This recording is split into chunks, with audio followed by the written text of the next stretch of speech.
Lesson 4, Part 2A, First Aorist. Formula.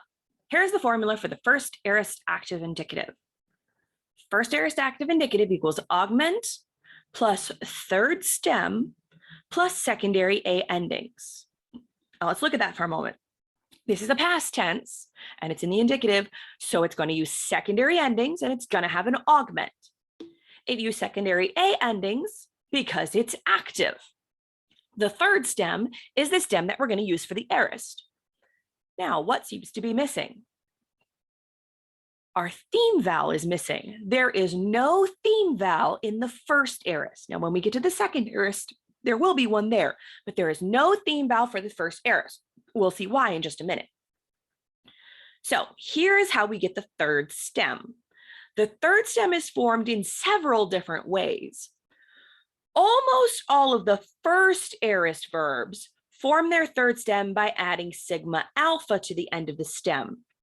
Because there's an alpha at the end of the stem, we don't need a theme vowel to go between the stem and the ending because we already have a vowel there. That's why there's no theme vowel in the first aorist. Second aorists don't get the sigma alpha. They form their third stem a different way. So that's why those ones need the omicron and epsilon theme vowel. Now, because we're adding a sigma and an alpha, this can cause the same changes when adding a sigma that happen when forming the second stem. So here are the regular ones. Pistu becomes pistusa, aku becomes akusa, apalu becomes apalusa.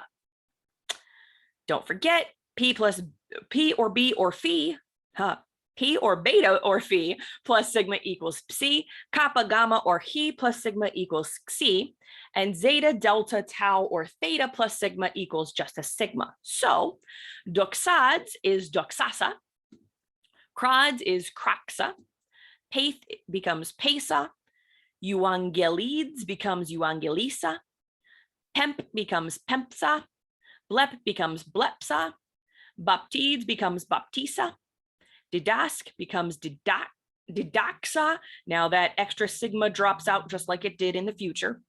In the second stem, kerus becomes keruxa. That one's a little unusual. 2 sigmas plus another sigma became a xi. Why? It's just what it did. Graph becomes grapsa. Arch becomes arxa. And sods becomes sosa. You'll want to learn all of those. That's the first stem on the left and the third stem on the right. So make sure you learn all of those third stems. All right, here are a few abnormal stems.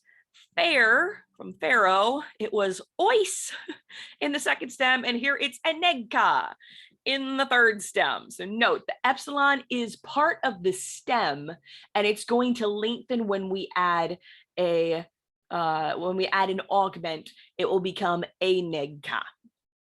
Prosper, same thing happening, prosenegka, with that epsilon being part of the stem. So when we add an augment, it's going to lengthen.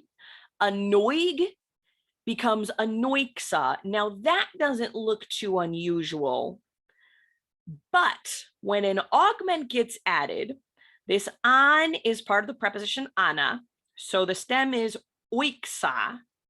For some reason though, when we add an augment, we get epsilon omega with an iota subscript. So it's going to look like this with whatever ending. It will look like an eoxa.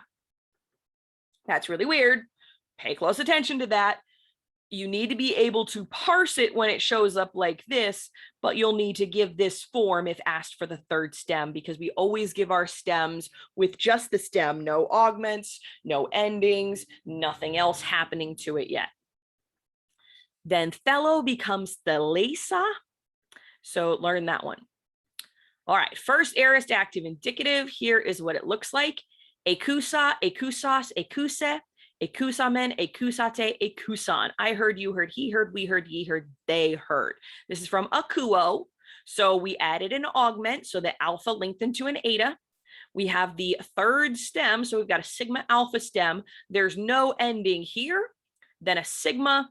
Then here the ending is an epsilon. The epsilon blends in with the alpha in the stem and becomes just an epsilon.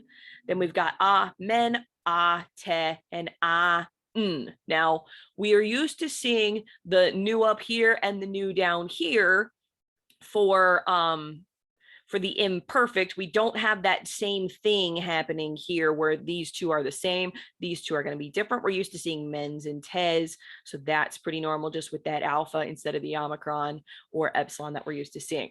So note, there is no ending in the first person singular, just like we recently learned. In the third singular, the alpha of the stem changes into an epsilon when we get that epsilon ending added there. Summary: memorize the formula and the stems.